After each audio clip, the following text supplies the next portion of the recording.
तर संजय राऊतांनी काँग्रेसला विचारलेल्या किंवा काँग्रेसला दिलेल्या सल्ल्याबद्दल आम्ही झिरोवरचा पहिला प्रश्न विचारलाय, त्यावरती प्रतिक्रिया काय आल्या याच्यावरती आपण एक नजर टाकूया।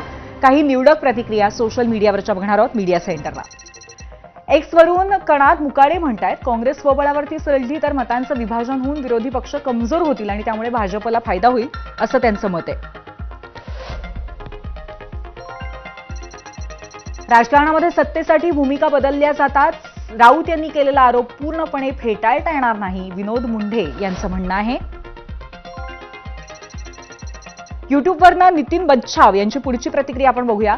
काँग्रेसने स्वतंत्र निवडणूक लढवावी, भारतात दोनच पक्ष असावेत, एक काँग्रेस दुसरी भारतीय जनता पार्टी।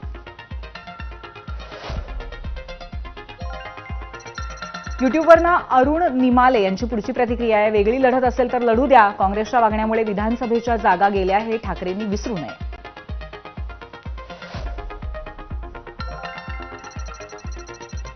फेसबुकवरनं पुढची प्रतिक्रिया समीर तेंडुलकर यांची आहे। दोघेही ठाकरे त्यांच्या घराणेशाहीच्या राजकारणाचे रक्षण करण्यासाठी लढतायत, त्यांनी हिंदुत्व सोडलंय असं त्यांचं म्हणणं आहे।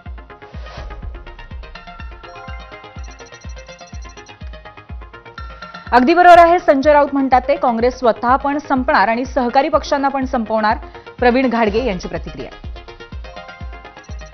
इंस्टाग्रामवरनं शौनक म्हणतायत, काँग्रेस स्वबळावर लढली तर महाविकास आघाडीची मतं विभागली जाऊ शकतात आणि त्याचा फायदा भाजपला होऊ शकतो।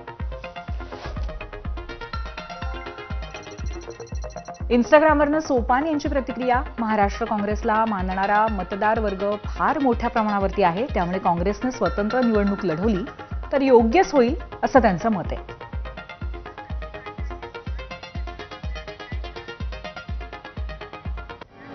यानंतर आपण चर्चेसाठी गेस्ट सेंटरला जाऊयात। आपल्या सोबत आहेत ज्येष्ठ राजकीय विश्लेषक संदीप आचार्य।